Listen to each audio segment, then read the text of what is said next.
phone. There we go. Maybe my YouTube family can hear me now. Hey, my coding family, how's everybody doing tonight? Can you guys hear me and see our starting screen? Let me know in chat if you can.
There we go. How's that? Is that better on YouTube? Thank you so much, Go-Kart. You know, you just walk away from a computer for 3 days and you come back and then everything's all changed and switched around. It's too funny. I swear I haven't been here messing with anything. I do have to go get Travis in an hour. I asked if anybody was taking any certification exams or had any questions to just put them in the chat. And then this particular question is really helpful if you know the differences between catheters. If you are in the 200 area, that is also a catheter placement. But if you're in the 250s, it's also a catheter placement, but it's different. And knowing that difference is super helpful. What we're doing is we're starting out in the femoral artery and we're going to end up in the renal artery. So that information right there would tell you which set of codes would be a possible answer. Would we be A and B, or would we be in C and D area? Knowing that information will be super helpful during the exam.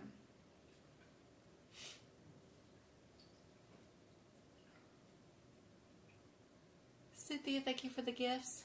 Hey Samantha, good to see you.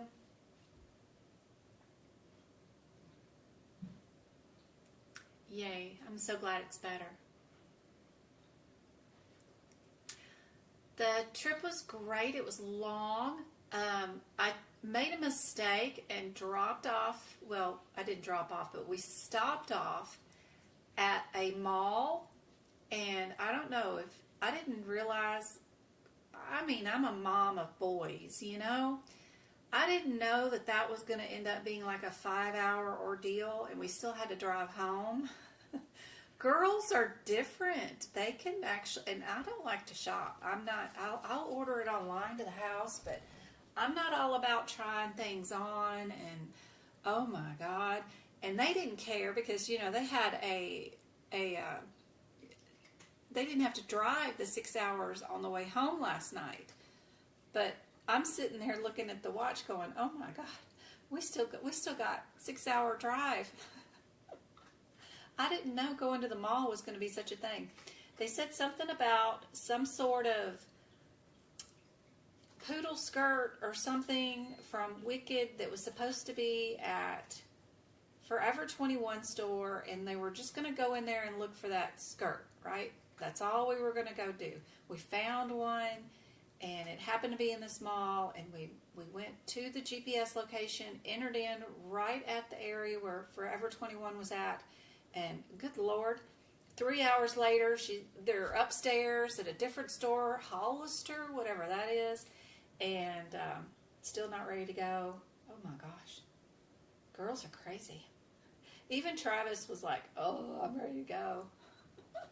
So, yeah, some sort of bubble skirt. Yeah, you knew what I was talking about. I thought poodle skirt, bubble skirt, maybe it's the same thing. I don't know. You know what I'm talking about? I purchased to your to-do list.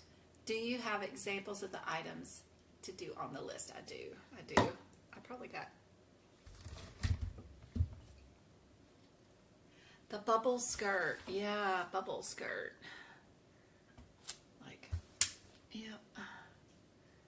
But so the drive is just long. It's 6 hours back from Phoenix. So that was okay. But we took my son's Tesla, so we just have to stop every 2 hours and charge it. And that's really nice because it breaks up the drive.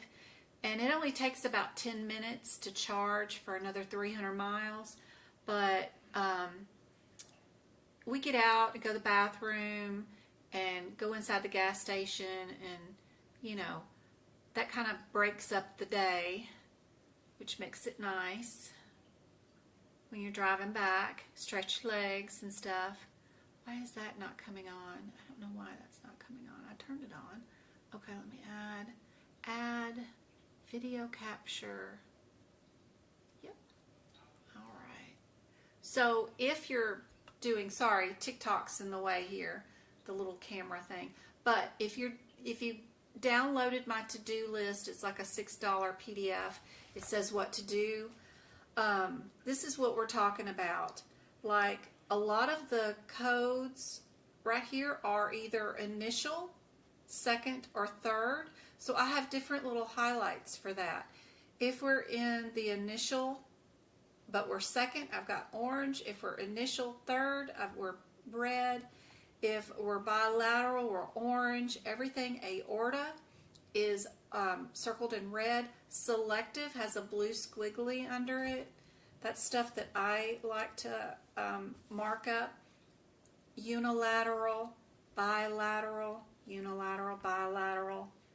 These are all intras. This one's supra. That is super helpful to know the differences of. Let's see, anything particular over here? We've got selective, selective, non-selective. Non-selective gets a pink squiggly. So knowing whether we're non-selective or whether we're selective is the first thing that I know to look through this question for, because that 36200 is non-selective, right? And then everything past 36222, which includes answers C and D, is all selective catheter. And what that means is we start in one area and then we move through the body and move into different other areas. So that is helpful. These codes are all in veins, which is super helpful because those are all blue. But these are all in arteries. They're all circled in red. With one look, I can tell what I'm going to look in my question. If two answers were here and two answers were here, I know I'm looking for those differences. Am I in an artery or am I in a vein? And I'll look through the question and see. If I'm all vein, then I know my answer's over here. So that's what I do with that to-do list. If things, there's some non-tunneled, and then if they're tunneled, they're a different color. Central is always pink. Extras are always purple. Subsequents are always oranges. That means that this patient already had this procedure before, or they're having a second one done. So that is helpful. This is tunnel and central, and I've got my color codes at the top. And then when I switch and I'm not tunneled or central, I'm venous, gets a different color. These are all central, so that's all pink. Intra is also pink, which is helpful. And then that's intra. Trans is always green. Peri, going around something, is always baby blue. Trans, trans, trans, trans, trans. And then some of them are trans, intra, and peri. So we know we have a combo code with this one. It's trans, peri, and intra. Where the ones over here, they're not any of that. Then we have this one that's just trans and peri. This one's trans, intra, and peri. That's what you do with that to-do list when I say, talk about, you know, go find your differences in cardiovascular. If you're artery or vein, that's the first part. And then the second part will be intra, trans, peri, central. What was some of the other ones besides central? Still working on this section.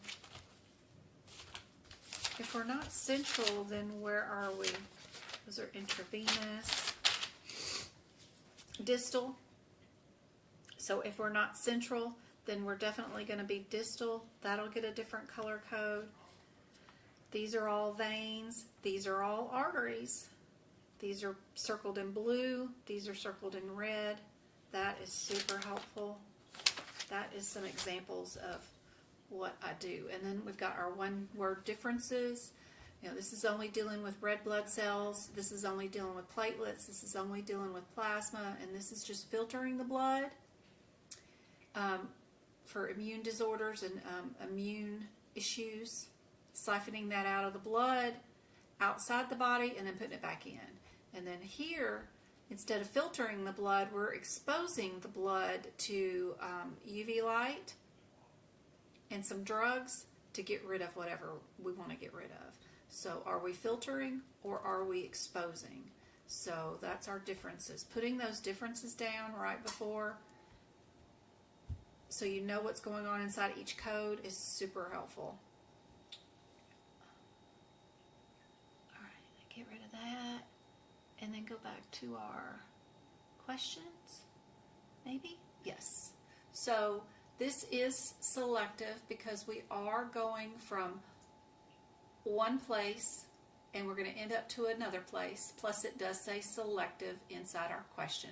But not always, not every question will tell you. So just in case during the exam, so you know how to do this without that word being in there, we would definitely not be A or B, because those, you go in at the femoral artery or whatever and you stay right there and you do whatever procedure right there where you entered at. You would not end up in another artery.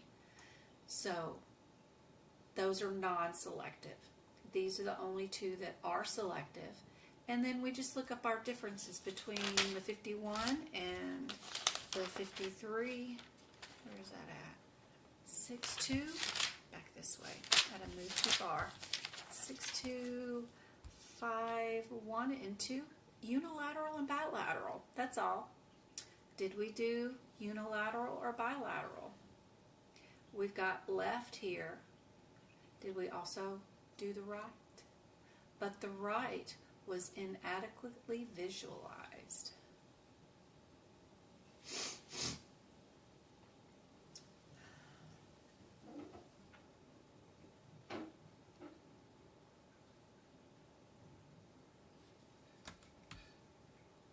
Get y'all back to where y'all need to be. There you go.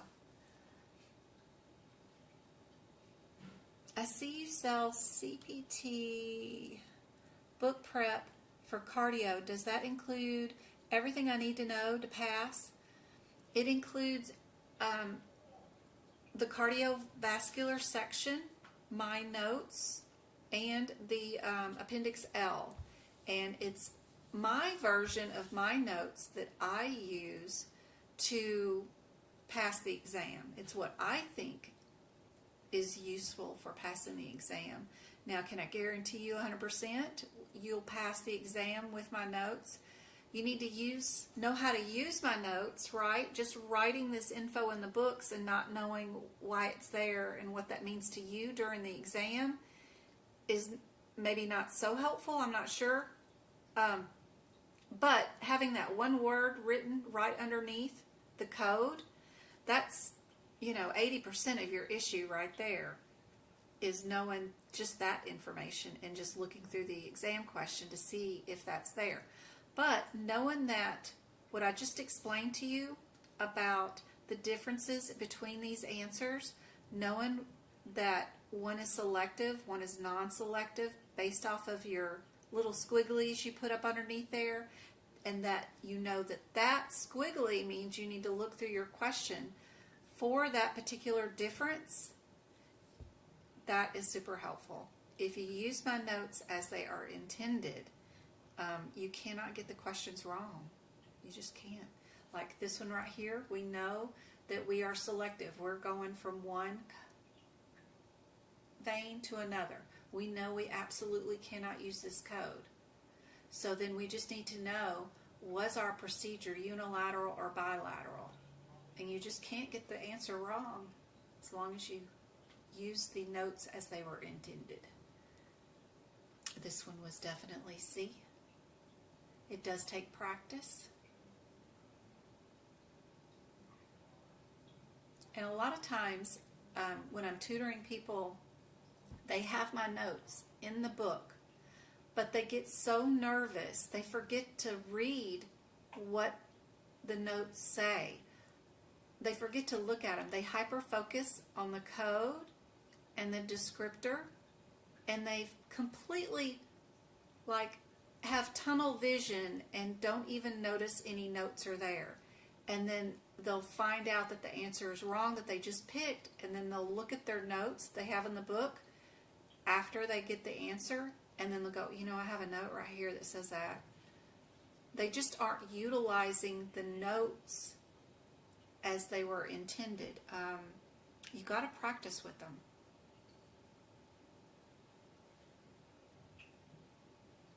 There are a lot of sections and a lot of areas in the book that all you need is that one word difference, and that gets you through the entire section without any issue.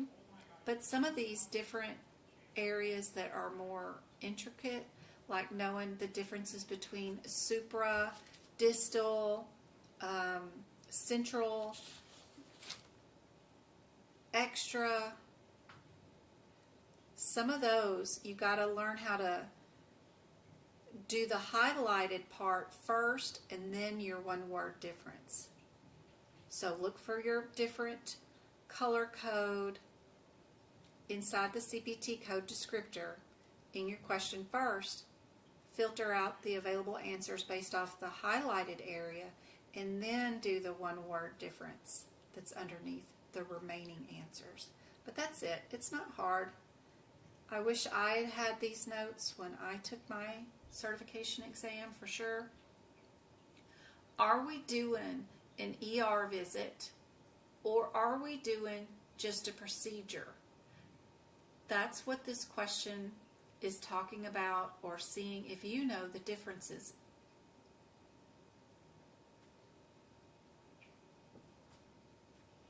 Noticing what the available answers are before you read the question, and practicing in your head, how do I figure out what the answer is the fastest and most efficient way possible, is super helpful.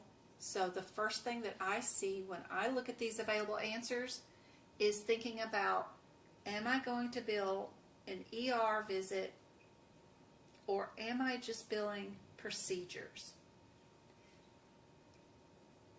So I'm going to read the last sentence in the question, and that's it. The patient is to follow up with their provider in 7 days.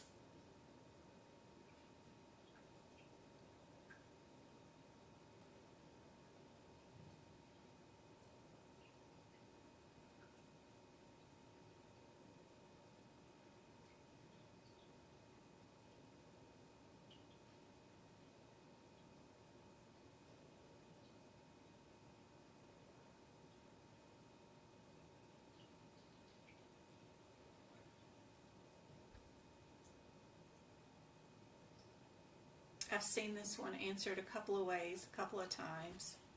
A couple of different ways to answer this one. They're just testing you on probably a guideline.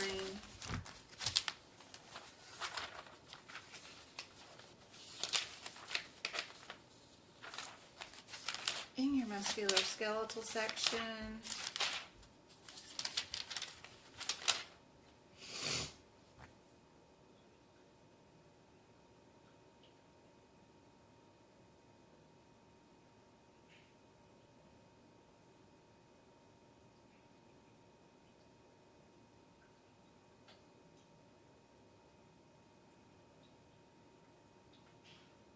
We've got some guidelines on page 206.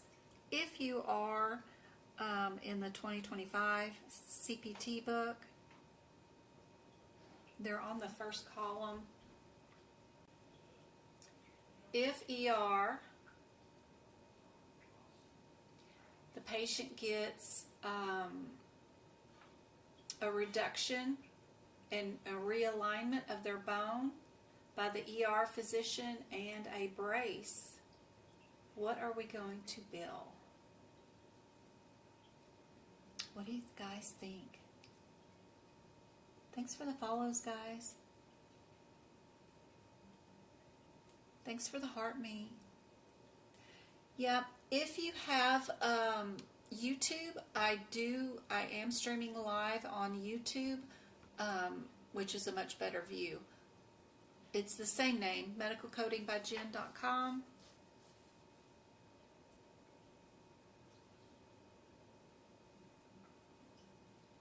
What do you guys think?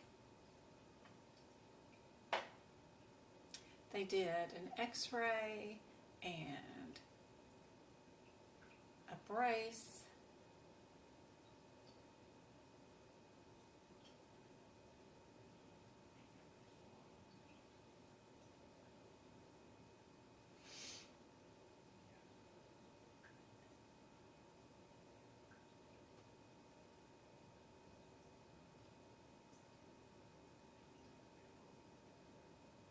This is one that's kind of weird. The radiology department will be billing for the x-rays, not the ER. So we won't be billing for that.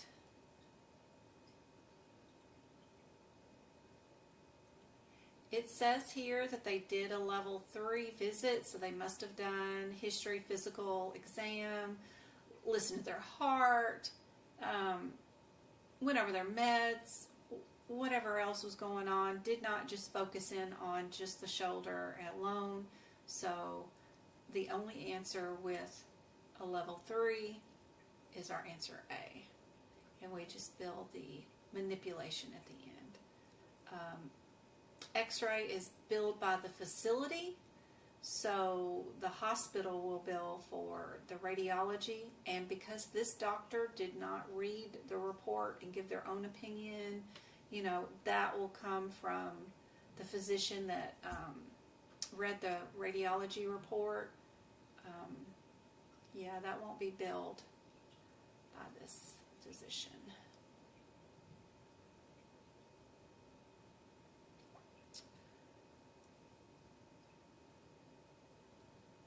We've got on, turn that back on, those guidelines right here too. A lot of times, a lot of the answers on AAPC's exam just end up being just the manipulation, and they don't even bill for an office visit. So most of the time it'll be for during exam day. It'll be just paying for the casting supplies from hip picks and just a procedure of pushing a bone back into place, a closed procedure, is what they will be coding.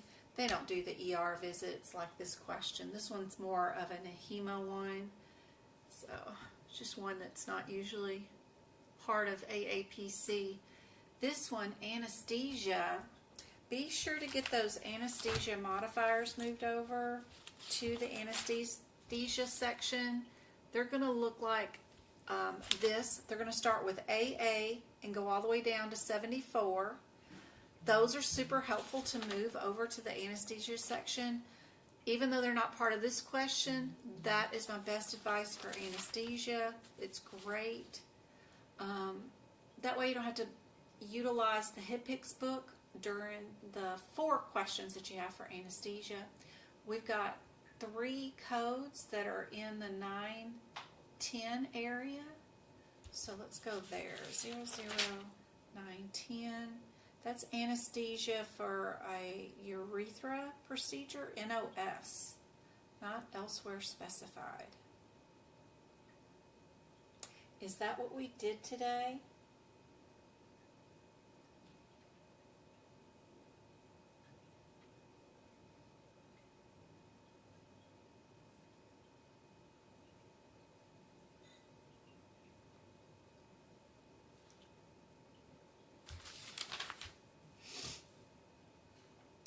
$400 is way over there in the integumentary section for extremities, anterior trunk, chest wall. We are in the urethra, so we're definitely not a D. We've got 2 answers that are the same. With anesthesia, there's one guideline that is super important also here, where it's separate and multiple procedures. This is usually a question on the exam, is An anesthesia code representing the most complex procedure is usually reported when you have multiple surgeries or multiple things going on a patient to put them under anesthesia. Let's say they were in a car wreck and we're fixing a femoral fracture, but also doing a spleen laceration. So they're under anesthesia for broken bone and internal bleeding. We wouldn't code the anesthesia for both procedures, just the one that was the reason for them to be under anesthesia the longest is the one that we would bill for. Don't bill two. So probably C might be a coding irregularity. Every time I see two anesthesia codes together, I get worried. That might not be a correct answer.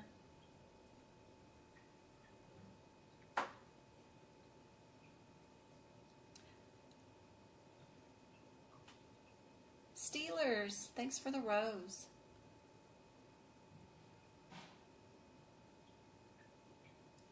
Shay, thanks for the follow. Anybody want to put it in chat what they think is the answer?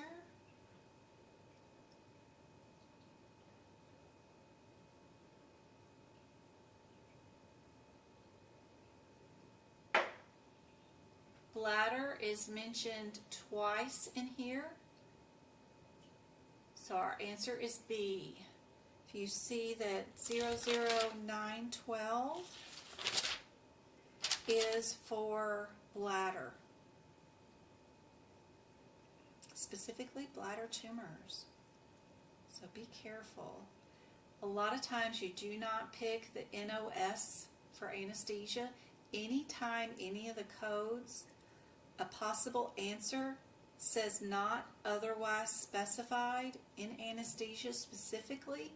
Other areas it's not the same, but in anesthesia, be very wary about picking an answer that has an NOS. A lot of times they're more specific in anesthesia as far as their answer goes.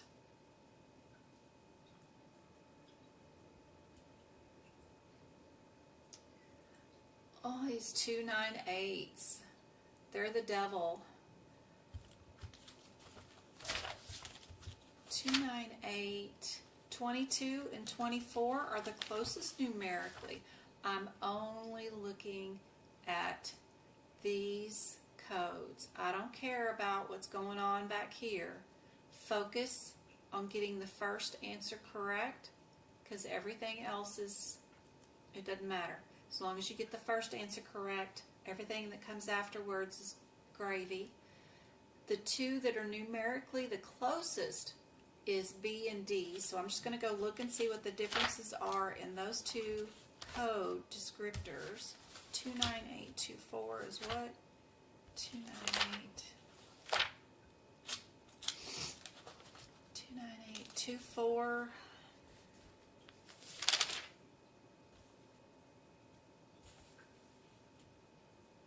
That's a child code. I can't do anything with it. What is its mama?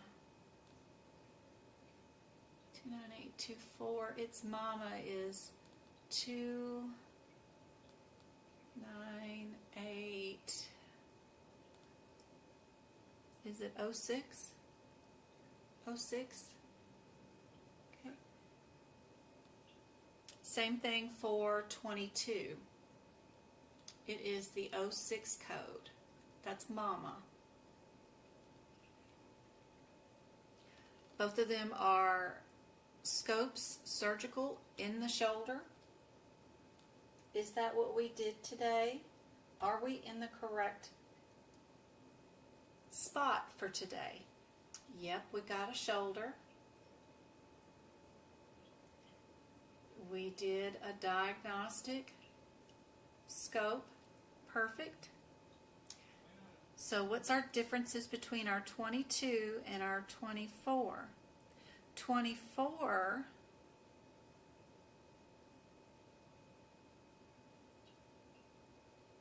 we're doing partial removal, and then 22 is doing debridement, scratching and cleaning off the bone, that kind of stuff.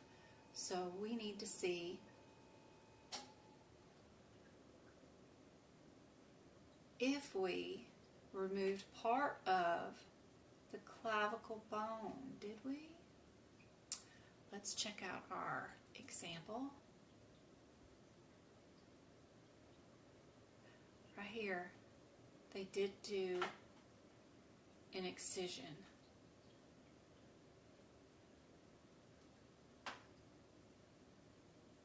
A lot of times they like to call things something different. So you'll see in 24, they called it a distal clavinectomy. But in the exam question, they called it a distal clavicle excision. And you need to be able to take that vocabulary and turn it into what's being said in a CPT code descriptor. They did do debriefment and other things in this exam question, but just because they did debriefment doesn't mean that we're going to build the 22? That comes with a lot of these scopes and a lot of these procedures. The debris, the area, is usually included in some of the other procedures. When they're removing part of the bone, they get to also debride that area. So they're just testing to see if they can't confuse you and change the verbiage up of the CPT code descriptor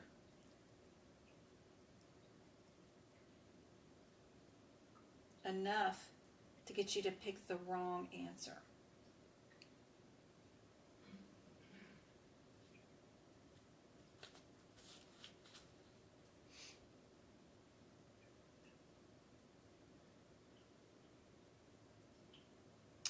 (27), in case you went to look at that code, includes a rotator cuff repair. That is not.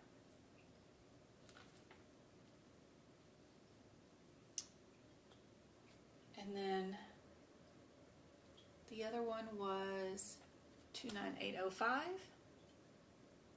which is under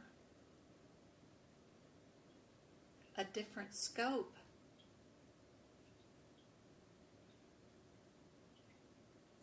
Which is diagnostic, and then the other one, the 206, is surgical.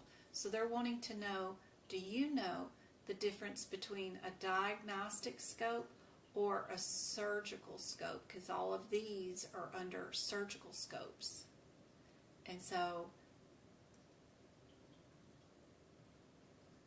they already know that they have a tear, that this patient already has arthritis, that they have a bad ligament, right? They already know this stuff, so they don't need to diagnose what's going on into the shoulder. They already know it, so we're definitely not doing A. What do you guys think is the answer?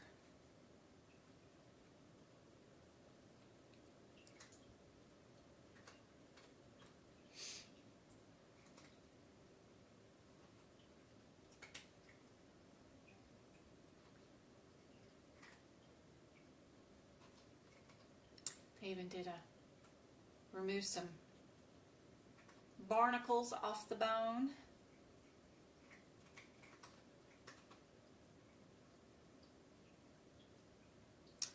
The rotator cuff was irreparable and was just debrided. They could not repair it. Those are just the differences between these particular codes, showing you to go look at the mother code, what your differences are. And then go into that CPT code, the 29824, and writing in the words that they used in this example to change it is super helpful. Go write down, what did they say? They did a distal clavicle excision. Go write that down beside the code 29824. That way you know that a clavilectomy would also mean that. Super helpful. All right. What's going on in this one? Operating scope is included in which set of codes? Oh, cool. So which set of codes, and those are ranges, so like from code 15740 through 50. So which set of codes includes microscope? Would it be the nervous system? Would it be something in integumentary or something in musculoskeletal?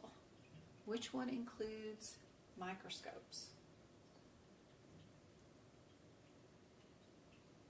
The microscope code is 69990, in case you didn't know where that code was, but they may not tell you what the code is.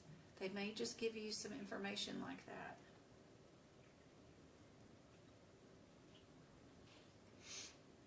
Good job, Kanisha. Yes, it is. A. Perfect. Here is a neoplasm question. When should a neoplasm of uncertain behavior be assigned? Is it when a tumor is not invaded? When a tumor shows both benign and malignant? When a mass is ruled? Or when a tumor undergoes?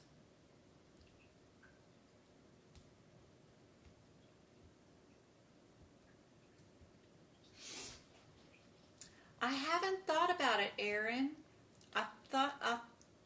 At this point, I kind of think that workshop should suffice for anybody taking the CPMA. That's why I've left it there. I'm not changing the code.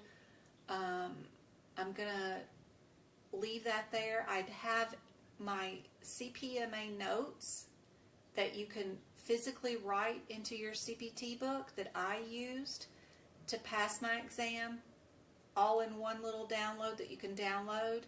And if you write those notes and you watch that workshop that goes over the cases, then, and you practice the practice exam questions for CPMA in the way that I taught during that workshop, I think that's enough for CPMA for anybody to pass. I had an instructor couldn't pass. She took her CPC and she was an instructor for it, but she couldn't pass her CPMA. So she asked me to help her, and I did that workshop for that, and she was able to watch that one workshop, and that's all she needed. She paid for a ton of material and courses and other workshops from other instructors and just couldn't pass. But the strategies that I go over in that one is how you pass it. Go to the cases and do them in reverse order, like answer 3 and then answer 2 and then answer 1. That strategy worked so well for me, and I was able to pass. If there seems to be a need or a want for me to do more of that workshop, then I can do more.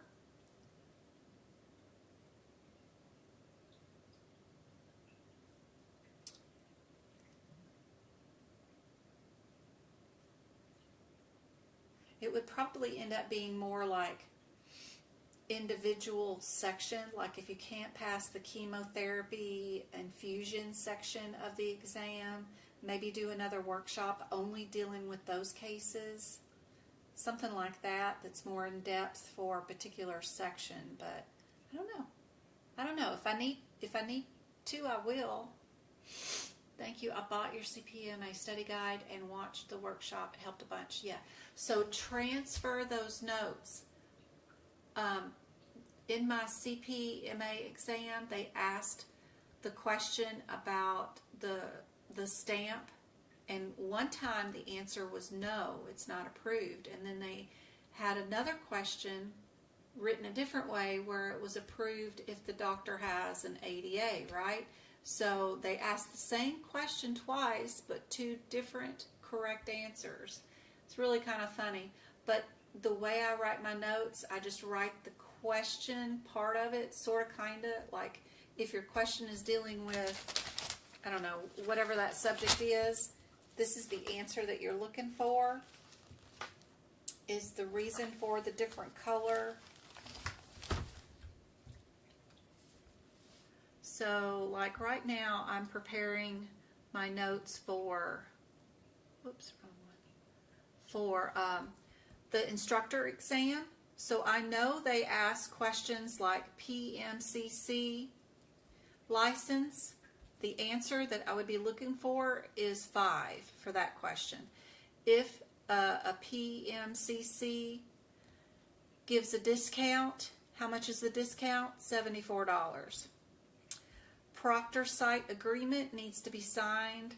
The answer I'm looking for equals 8 weeks in advance. If they have a question where the brackets are asked, the answer is diseases associated with manifestations. Ambulatory surgical procedures, I know the answer is going to be post-op diagnosis equals most definite. The green print is new additions and revisions. That's how I do my notes, is I just put like a little bit of part of whatever their question is and then whatever the answer was down. And that's how I did my CPMA notes, and it was just super helpful. I could just go down through the list and find, okay, the question is about this, the answer I'm looking for has this in it. So the first like 40 questions on the CPMA are just Q&A, you know, super easy questions like that, you know, that are, what's the correct answer for this, that, and the other thing. It's just multiple choice. Then you got to deal with the 60 questions at the end that are cases. And those are the best strategy, is to go from the last question and do it first. This question right here, the answer is always the one that includes the word pathologist. So if you were writing notes in the musculoskeletal section or integumentary section for neoplasms of uncertain behavior, the answer is always going to have, you're going to look for the answer that always has the pathology report in it. That always ends up being the correct answer. So if I was making some integumentary notes, I would write that set of words with the word equal and then write the answer pathologist report. And that's what I like to do for a lot of these questions, is create little scenarios of notes that direct me to the answer that I know that they're going to be looking for on the exam. What does the enclosed brackets indicate? Are we looking for only report the code, not to report the code, look for additional codes, or none of the above?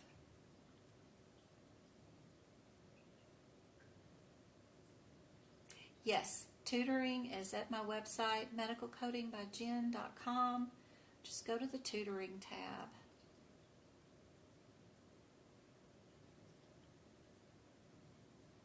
I have advice where you can just schedule an appointment just to ask advice. Where do I start? What do I do? And then I also have it for tutoring for the exam.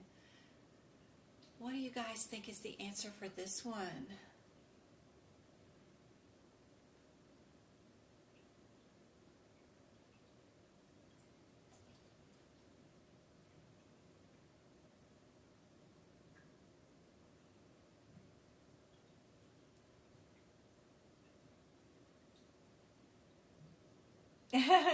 No trauma. We're all trauma bonding right now together. to get through these certification exams. I'm going to take one next Tuesday for the instructor. So much fun. Great way to practice together. Yes, you are correct, Patrice. C is the answer. Good job. Perfect. All right. Don't stress because there's a ton of codes here. First thing I like to do is count, right? 1, 2, 3, 4, 5, 6, 7. This one has 7. 1, 2, 3, 4. 1, 2, 3, 4, 5. Or 3. Patient has 3rd degree burns.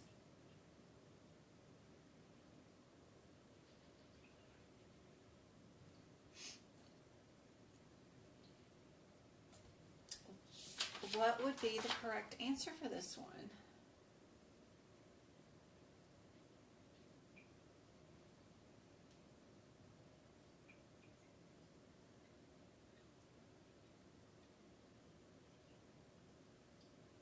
We've got 2 answers that are in the 399 area and 2 answers that are in the 329.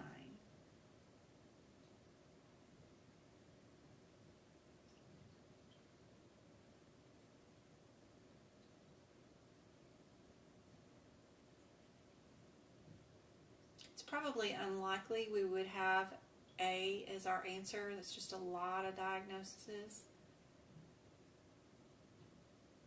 And then if you were looking for similarities, the 22399s are both similar. Would we have 3 diagnoses or would we have 4?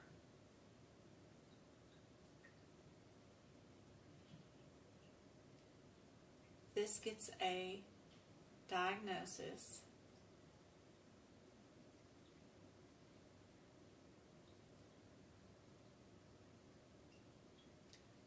Third degree gets diagnosis.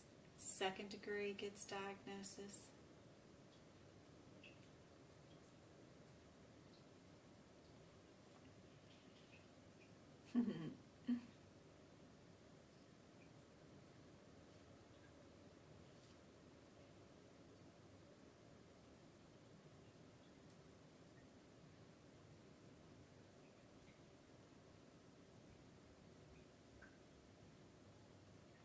B is our answer for this one.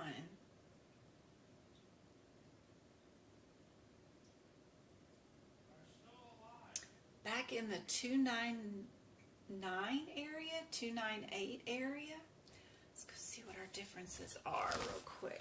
29914, there's more of those. What's going on there?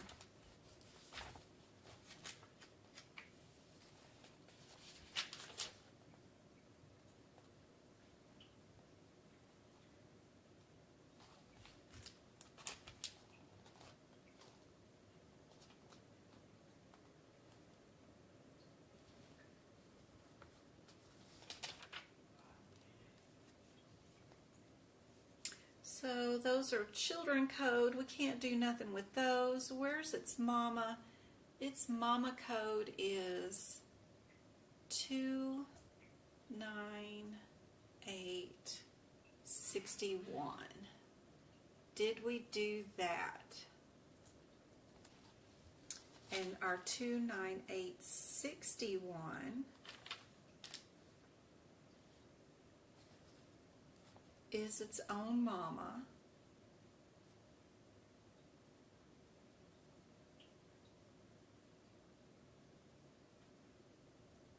Which is the mama. Okay. What did we do today?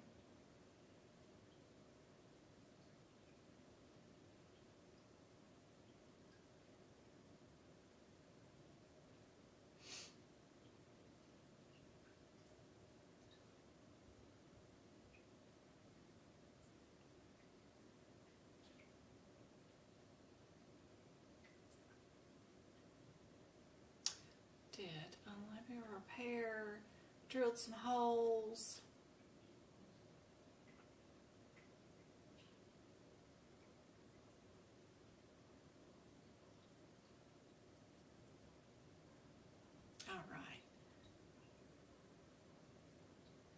So this one was just loose body material. So we know we did more than that. Our differences between our 14, 15, 16. 16 is the repair, and it includes in it probably everything that we did, huh?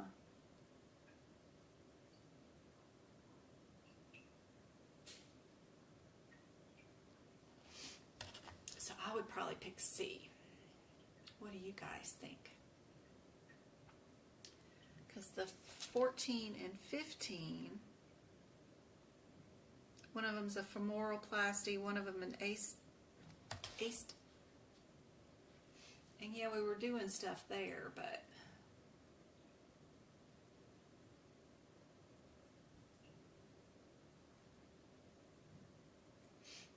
they're wondering if they can confuse you with that word because they're saying it so many times in the question, and they're seeing if they can trick you into billing for the other one.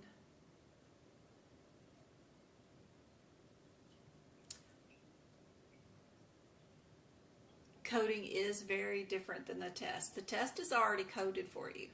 That's why it's really hard for people that are really coding out there in the real world to pass the exam.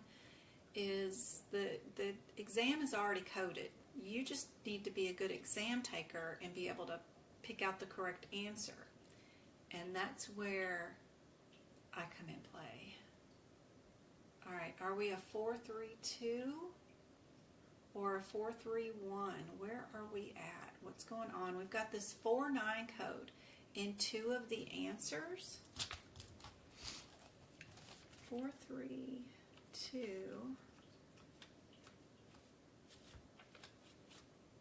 49. Is that all we did today? That's a child code. You can't do anything with it. Where is its mama? Where is its mama? Its mama is all the way back at 4, 3, 2, 3, 5. Did we do that today? Is that what we did?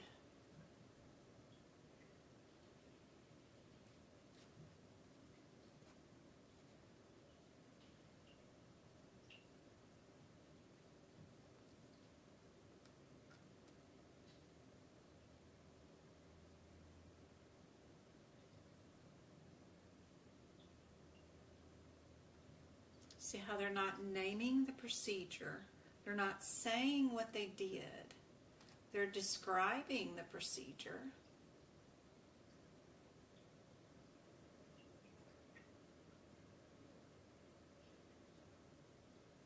But they're not telling you what the name of the procedure is. And they want to know, if you know, is that what you did today?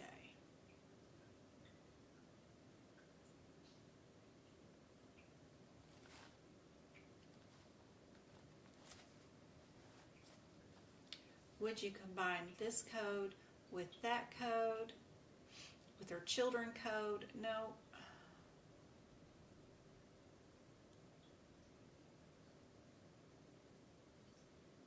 You would not.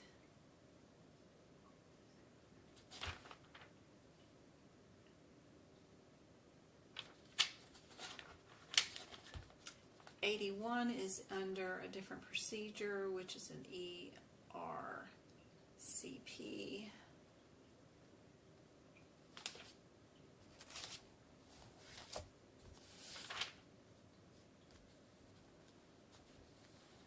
Three one 431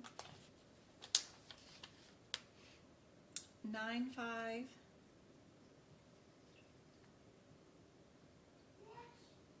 is also under a different procedure, which is under the mama code 43180.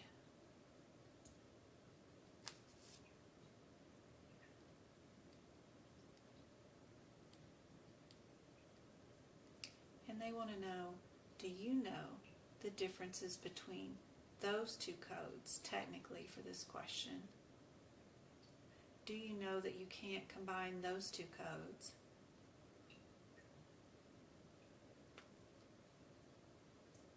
Yes, A would be our answer all by itself.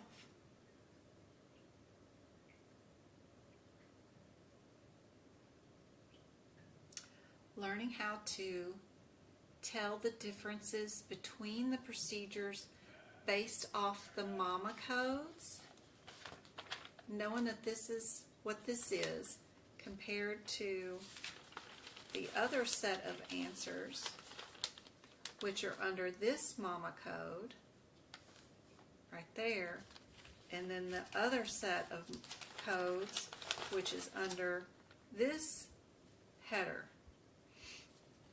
Even though its code is going to be over here somewhere else, but your header is right there. So we've got a header here, we've got a header here, and then we have a header here. They want to know if you know the differences between those black headers, not really the actual CPT code and its descriptor. That won't help you, but what's going to help you is these headers and knowing the differences, what's being done inside those. Super helpful. I gotta go run, get Travis. I hope this has been helpful. I'll be back live Wednesday. We're gonna do 2 hours of live lesson. Then we'll do some more practice questions. I've got a ton here already prepped. I've got tutoring tomorrow with somebody. We're going to do practice exam questions, see if they're ready for their exam, and then I've got advice from somebody on Thursday. We got to do a February workshop. What kind of workshop do you guys want? Do you want it on CRC? Do you want it on CPMA? All sections again? What kind of workshop would you guys want? I need advice on what to create. We need to schedule it pretty soon because this month is very short. We'll probably end up doing it on the 16th, so I need to get started on writing questions, but need to know what you guys want me to do a workshop on. So y'all think about that and let me know on Wednesday. I hope this is super helpful, and I love you guys, and I will see you later.